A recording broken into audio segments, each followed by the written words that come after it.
Back, we're going to talk in this video about the content in our book in section 5.5 that's on the Fundamental Theorem of Calculus Part 2. There are two major outcomes from this section. The first one is that we're going to use the Fundamental Theorem of Calculus Part 2 to define a function called the area function. And the second thing is we're going to use the Fundamental Theorem of Calculus Part 2 to define new functions and take their derivatives. I have 3 relevant Lightboard videos on this topic in my playlist on integration on YouTube, and I would recommend checking those out if that format works for you. And I wanted to motivate this section with what I've called here story time. So what have we been doing so far? So far, we've been taking a function, say that function lowercase f of x. There's a little jump there. That's okay. It's still integrable even if it has a jump. And we've been finding the area under the curve.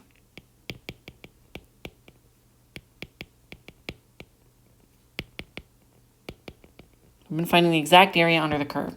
And we've been doing that by taking some interval from a to b, or a to b, let me try again, a to b, and then we get this area,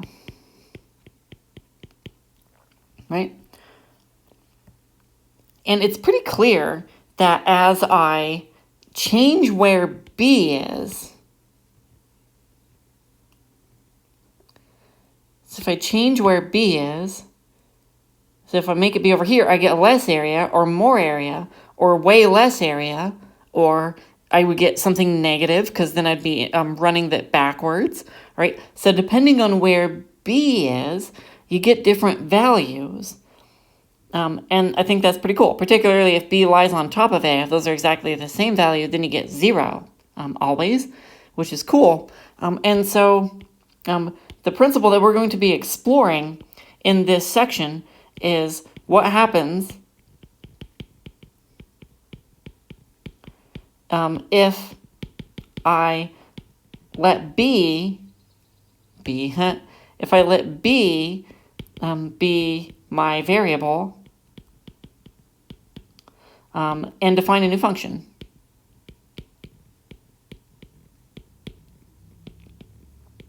So what if I let b be, say, let's let b be called, let's see, I think I'm going to use green. Sorry, so many times popping that up. So why don't we call this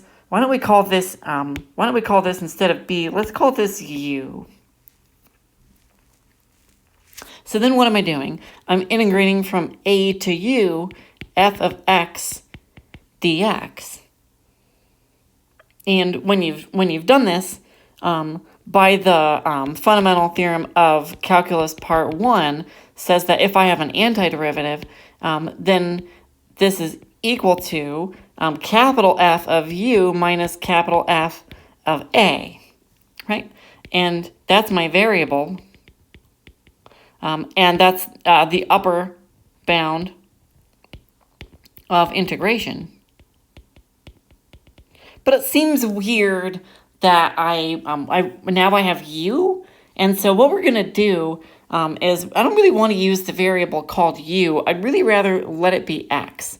And so what I'm going to do is I'm going to replace the x's and u's and just rename things, and it's going to be exactly the same as it was before. I'm going to call that the t-axis. I'm going to call that x. I'm going to call that x. I'm going to call that t, and now I get a function which is called capital F of x, maybe, where that's an antiderivative. Okay? And we would call this the function a because it measures the area from a to x. It's the area function.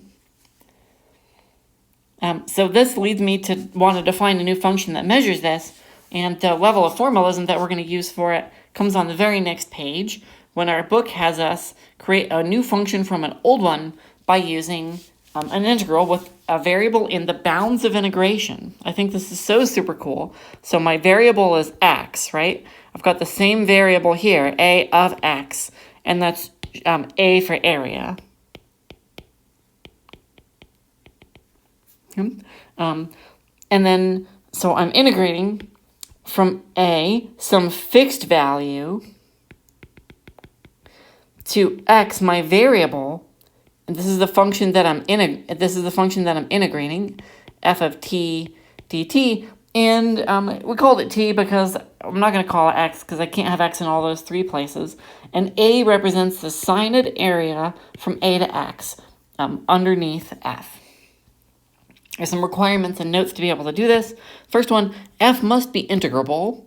That is to say, I have to be able to integrate it. Fine, we're integrating it. We have to be able to integrating it. And then there's some restrictions on where it has to be integrable, and we don't really care what's happening outside of that. And I'll remind you that what I have t here, the name of this here is completely arbitrary, because if you look in the left-hand side over here, there's no t on the left-hand side, right? That got integrated away. So the name right here, t, is arbitrary. It really doesn't matter, even 1 iota,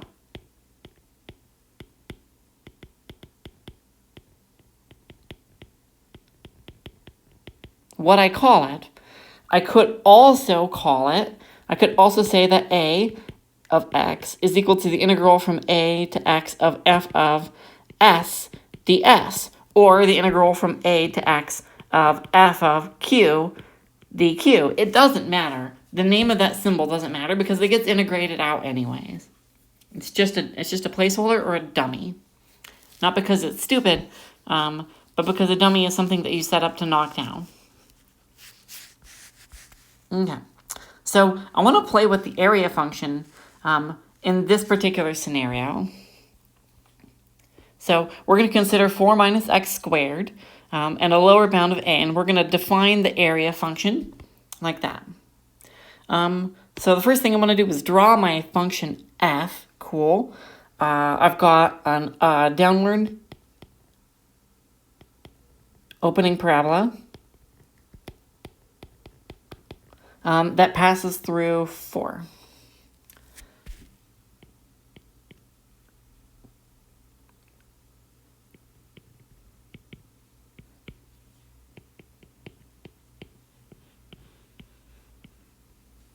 All right, there's my mediocre drawing of a parabola today. Cool.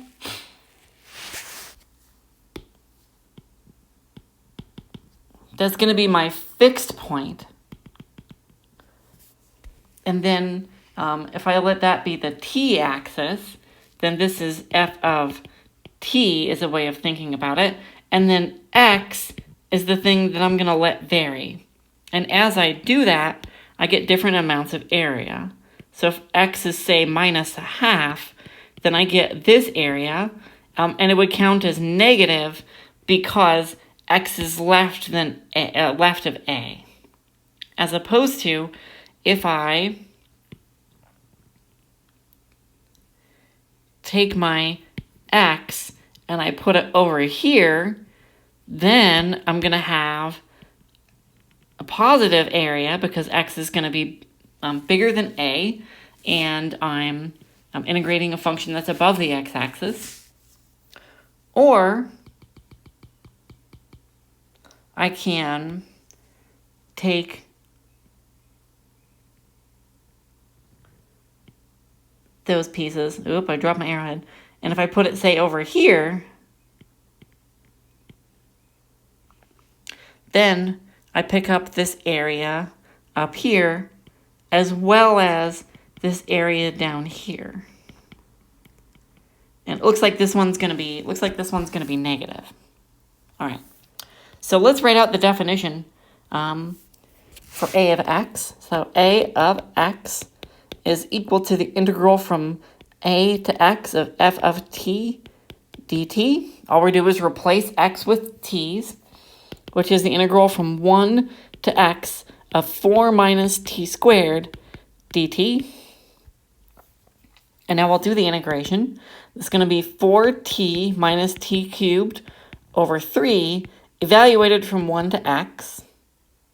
That vertical bar notation there, which is equal to 4x minus x cubed over 3 minus 4 times 1 minus 1 cubed over 3, which is equal to 4x minus x cubed over 3 minus 3.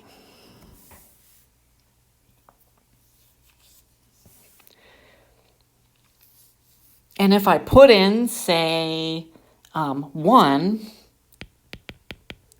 I should get the area from 1 to 1, which should be 0.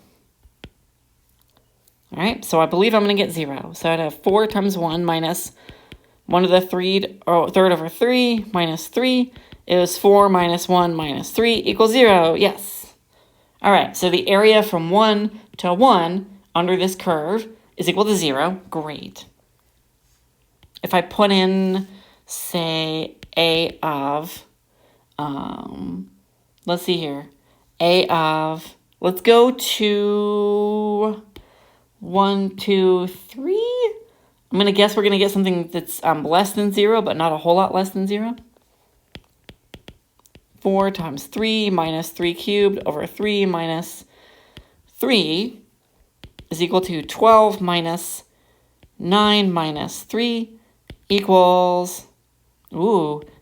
Cool. Okay, so that means that if x is 3, there's just as much area above as below up to 3, right? So this is a human-generated sketch of a drawing, and there was no way it was going to be very accurate.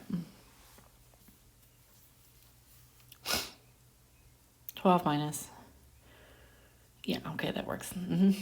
And then if I were to say do a of 0, I would have 4 times 0 minus 0 cubed over 3 minus 3 equals minus 3. All right, so that's the case where I have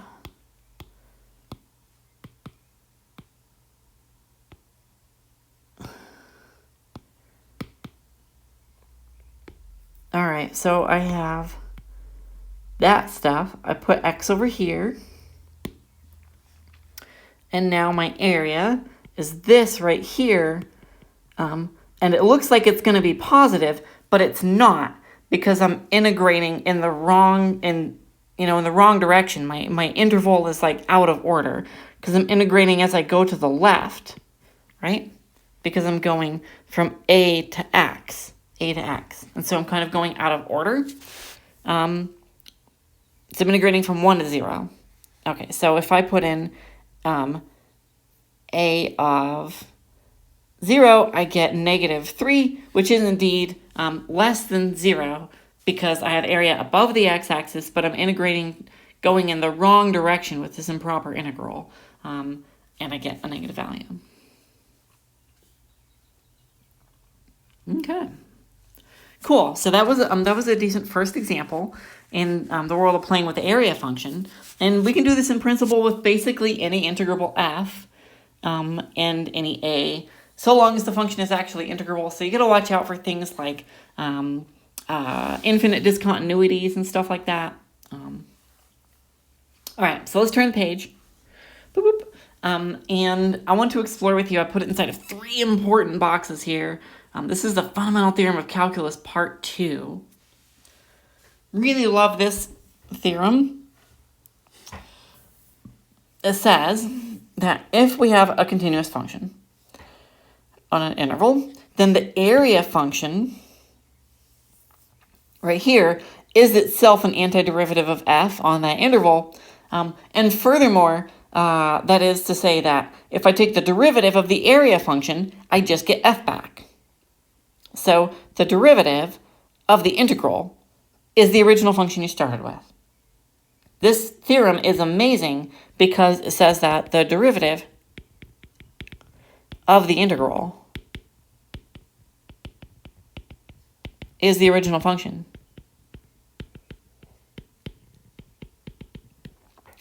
Another way of saying that is that integration is inverse of ddx.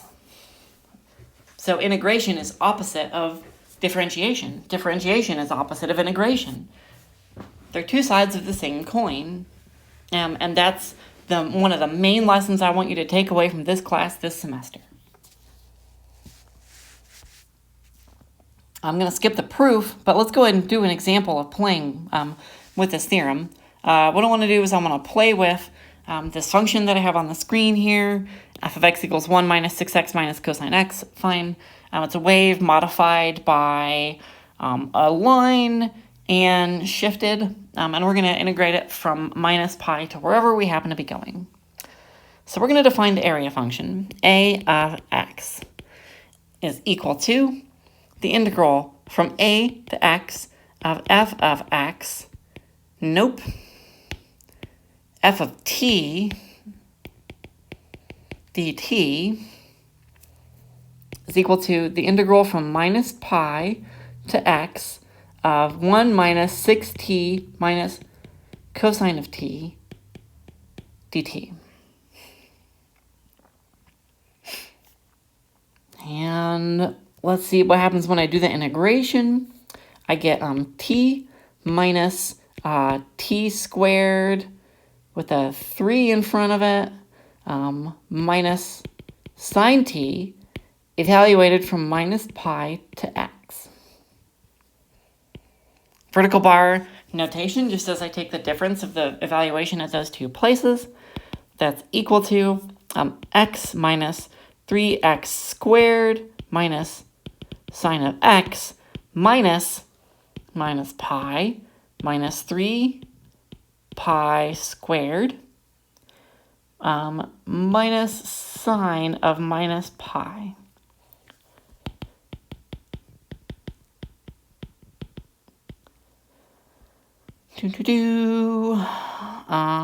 Let's see here, plus pi plus 3 pi squared, and then sine of minus pi is 0, so we're done. All right, that's what a of x is. So we define the area function in terms of an integral like that, and very often we're able to find a symbolic form for it in terms of that. So now we can just plug it in, and we already did the integration. So we just plug it in. Now, the Fundamental Theorem of Calculus, part 2 says that a prime equals f. So we better double check that statement, huh? So we'll take a prime of x. We're going to differentiate this expression.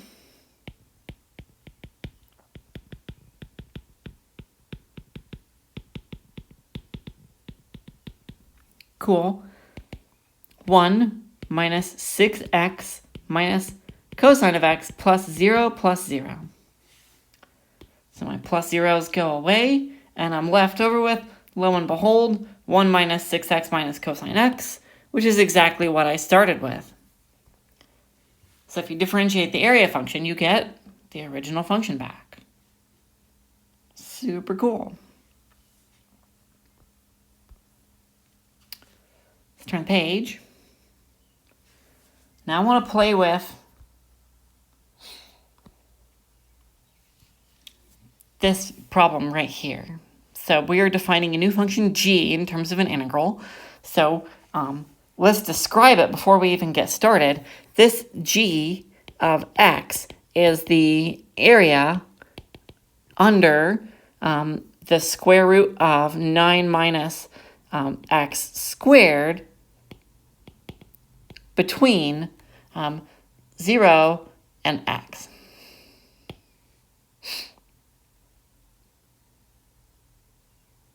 Okay. So I don't know how to anti-differentiate the square root of 9 minus t squared.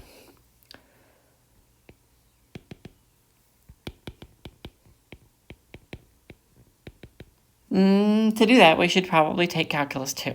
We'll teach you how to integrate that function. Okay?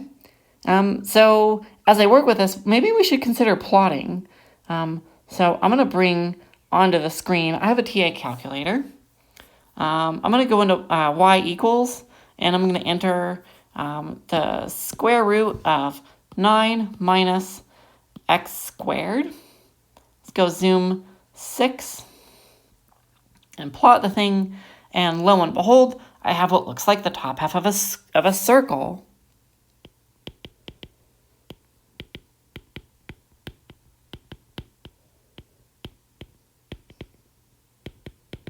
And we can see that if I were to let y equals 9 minus t squared with a square root on it, and I square both sides, and I'd have y squared equals 9 minus t squared, so y squared plus t squared equals 9, that's a circle of radius 3.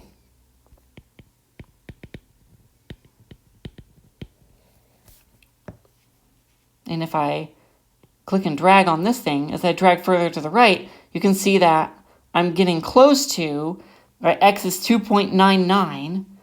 That's when it stops drawing. And if I go the other way, it's going to stop drawing. This thing is buggy. It's going to stop drawing about, -3. And if I go to the top, it's 3. So, see ya later, calculator. Okay, so let's draw what we just saw.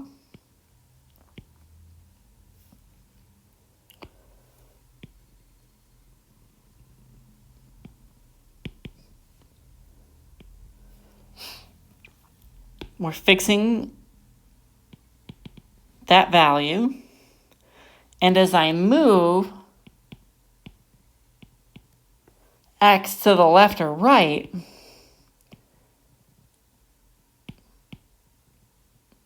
we get different amounts of area.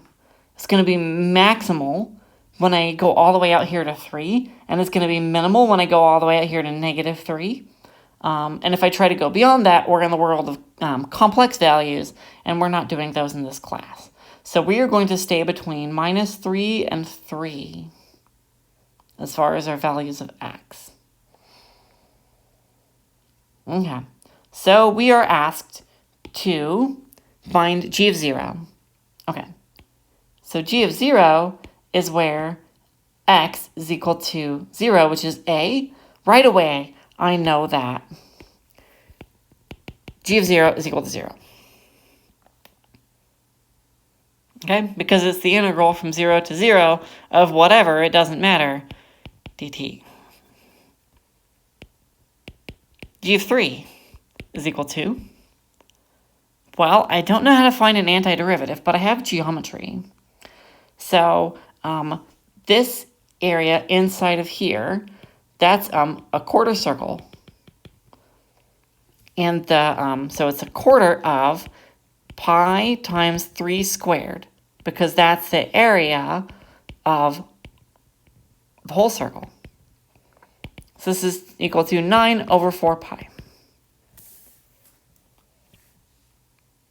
We're asked next to compute g prime of 0. Now, it might be tempting to want to say that the circle is flat on top, and so it's going to be 0, but we're not talking about the derivative of this function. We're talking about the derivative of this function.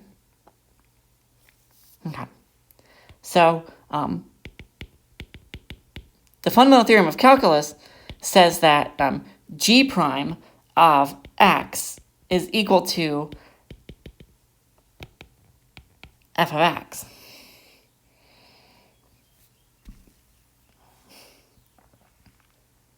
So, g prime at 0 is equal to the square root of 9 minus 0 squared equals 3.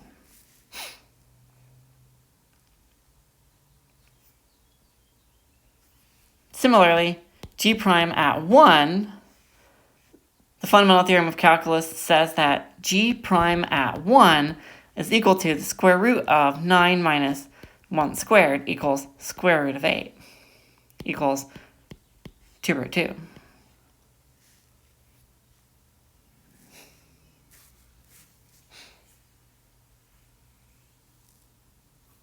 And those values kind of make sense, because if I go to sketch my function g, what we found was that g of 0 is 0. And if I take my x value and I'm working with stuff over here, it's growing fast, but then as I go further over and I approach 3, it's tapering off because I'm picking up less and less area as I move to this. There's like less area to pick up. So my function then looks like it's going pretty fast, but then it's tapering off, and I get something like that. And then similarly, if my x value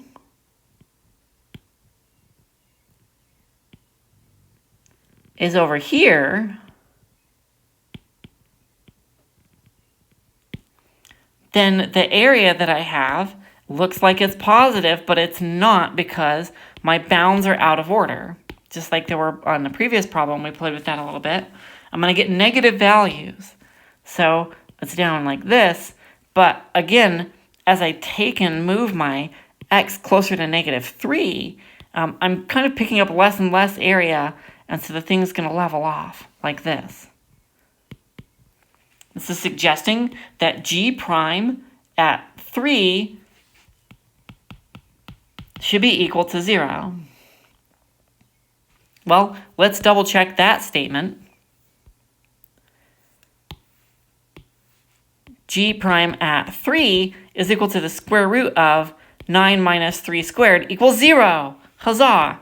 How did I get that value? Well, the Fundamental Theorem of Calculus, part 2, says g prime is equal to the integrand inside of the middle there.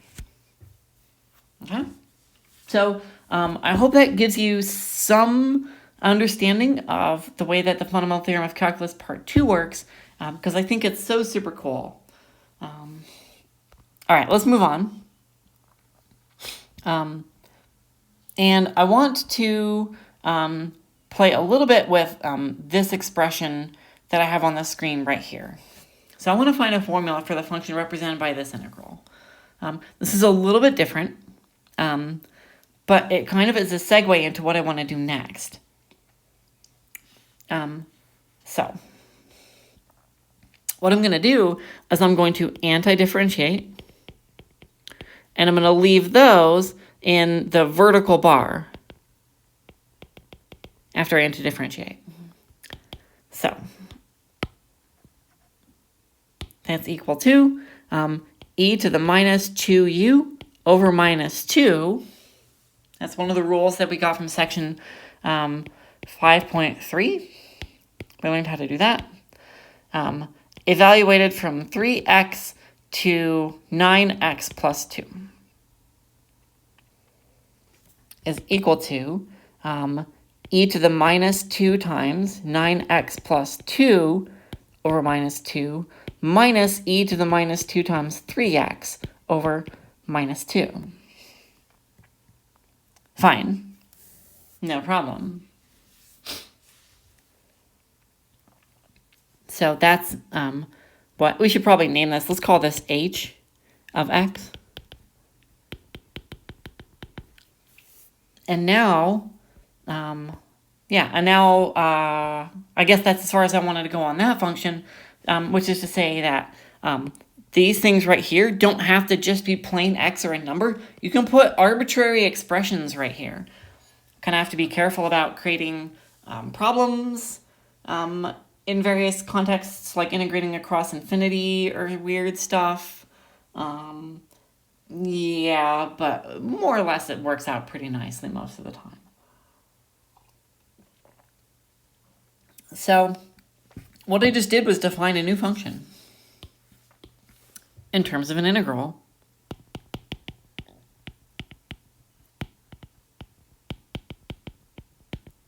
Right? It's not an area. It's not a of x, right? Because a of x is equal to the integral from a to x. of f of t dt, or the integral from a to x of f of u du. It doesn't matter what you call the dummy variable. That doesn't determine whether it's the area function. It's these bounds right here that I have just a plain x, that my x is in the upper bound, and then I have a fixed number down here in the lower bound. Okay? So if I put whatever I want in these two things, it's not the area function, whatever. That just means it's some other function. So I can define functions in terms of integrals of other functions. Super cool. So let's turn the page and talk more about defining other functions via the Fundamental Theorem of Calculus. I think I'd like to start this page by saying, might I be so bold as to recommend that you check out one of my Lightboard videos on this topic if that so suits you. Let's explore what happens if I put something more complicated in the bounds of integration when defining a new function via an integral. So I have here, I'm defining a new function via an integral. So I have my old function sign, and I'm defining a new function by integrating sign. Cool. And then I want to try to figure out what the derivative of that expression is. And I'll do some plotting down there on those axes I have for us as well. So g of x is equal to minus cosine of x, t, evaluated from minus 2 to x squared. All I did was do the integration. Derivative of minus cosine is sine. So this is equal to minus cosine of x squared minus cosine of minus 2. So there's a formula for it. We are not guaranteed we can always find a formula. A lot of the times you have to use software to do numerical approximations for us. That's perfectly fine. Our computers are really good at doing that. So I'm going to take the derivative of it. So if I take the derivative of it, then let's see here. This part right here goes to 0 when I take the derivative of it. And the other part, I'm going to have minus, but then minus sine of x squared. And now I need to chain it out when I take the derivative. So I need to multiply by 2x on the outside. Let's clean that up a little bit because I've got this double negative and that's kind of annoying me. And my 2x is trailing. So 2x sine of x squared. That's a little bit different from what the Fundamental Theorem of Calculus Part 2 said in terms of the derivative of the area function. But it's really not that bad. I've got my upper bound now lives inside here, and the derivative of the upper bound lives out front. So what just happened? Why do I have that prefactor out front? Well, if I draw my function sine, it doesn't matter if it's a very good sine function. I'm integrating from minus 2, which is about right here, to x squared. So you feed an x in, and it tells you into this function g, and it moves this x squared value around, right? So as I have different values for x, it's going to move slow, but then it's moving faster and faster and faster because it's squaring that thing. So we're applying a transformation as we figure out the coordinate that I'm integrating to. And that's kind of interesting. So in order to take care of that scaling, we have this prefactor out front right here, and then this gets us to the correct value in terms of the horizontal distance, right? So this one right here gets you to the right value for area in a sense, and then this one right here corresponds to scaling because we're talking about the derivative of that expression, not the derivative of the original expression, but the derivative of that expression. Okay, so we can define all sorts of new functions via integration, and I wanted to do a general form for you. So we can have integrals, we can have the functions in both the upper and lower bounds of integration, no problem. So what's the derivative of this function, this is phi, or phi, phi, fo, fum.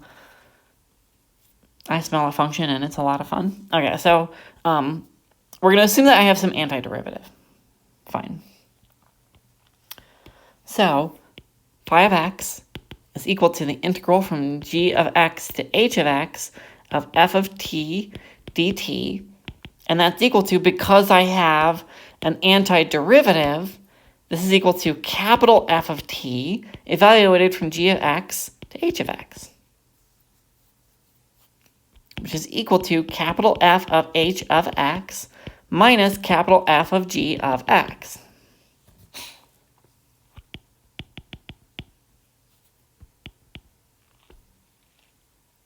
So if I want to take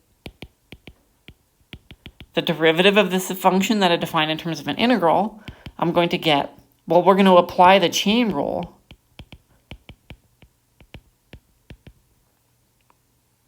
And we got really good at that during those 3 weeks that we had for spring break.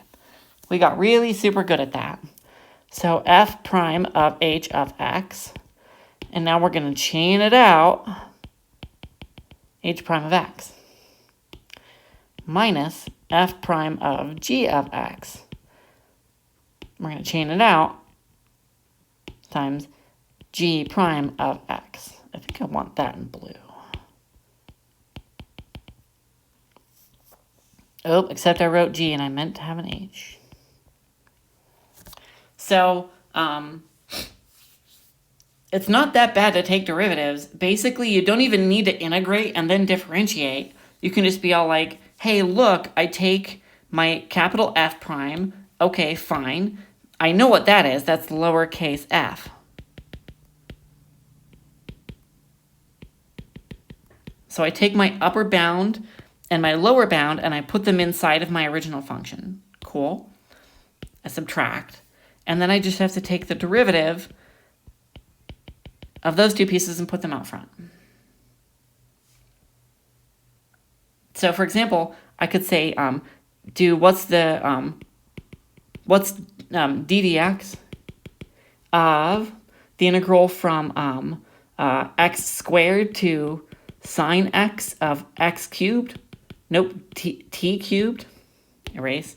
It's so easy just to keep writing x's everywhere. So we're going to do that real quick. It's like I could like integrate and then differentiate, or I can just use my shortcut formula and do this. This is equal to sine cubed of x times cosine of x minus x to the 6th times 2x. Again, that's sine x prime times sine x cubed minus x squared prime times x squared cubed. Why cubed? Because that's what my function does, right? So this is just something cubed, and then I take my bounds and I put them inside those places, and then I chain out their derivatives. That's it. So taking the derivative of these functions is actually really quite easy. You don't even need to integrate. You don't. One more page, my friends. So we found the value of this function, or the form of this function before, and now want to find the derivative of this function. So dx of the integral from 3x to 9x plus 2 e to the minus 2u du, right? We could integrate, then differentiate. So we could go back a couple of pages to this work right here and take this stuff inside of here, and now we could differentiate it. Or we could use what I just produced for us on the bottom of this page right here, which says that I take my original function, I stuff in my bounds of integration, and I chain out. And that's what I'm going to do. I think I'm less likely to make errors if I do that. So I go e to the minus 2 9x plus 2, and now I need to chain out that derivative of that times 9 minus 3 times e to the minus 2 times 3x. No, I did not chain out this minus 2 right here in either of those cases, because that's not what the formula on the previous page said to do. Because I have h prime, which is just the thing I composed in. I just take the derivative of the thing I composed in. So this 9 right here is the derivative of this 9x plus 2. This minus 2 doesn't factor into it. It doesn't. Because that wasn't part of the bound of integration. The limits for integration, bounds for integration. Right? So this 3 is the derivative of that 3. Okay? So that's it. There's some pretty cool problems about this, but I think that's as far as I wanted to go in the lecture. I've got those 3 Lightboard videos I'd welcome you to do, as well as any of the additional problems that you want to do from this set. I think you should go ahead and get started on those right away. When we come back together next, we are going to interpret and apply the integral from a to b of f of x dx and its friends.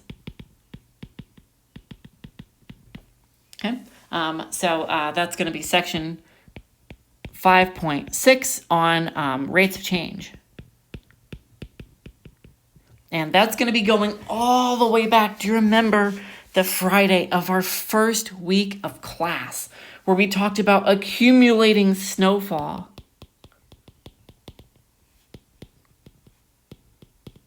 Right? So the section is going to be about that. Or when I had that breathing tool and I breathed in and I measured the amount of air in my lungs and it accumulated. So now we're going to apply integration to some concrete scenarios. And then we've got 2 more short sections. Well, we've got 1 more short section after that and 1 more big dense section after that. After that, it's going to be use substitution, which is intense. It's undoing the chain rule. And then 5.8 is like some trig stuff, some stuff about logs and exps. And then that's it. And then we're done. So we are so super close. Just 2 more lectures after this. One of which will be long. And that's okay. It's pretty important that you get it. So I just want to say thank you so much for engaging with me today in this lecture, and I look forward to seeing you in our class discussions on, well, hopefully Monday, Tuesday, Wednesday, and Friday. I really like seeing you when you're there. Thank you very much. I'll talk to you later. Bye.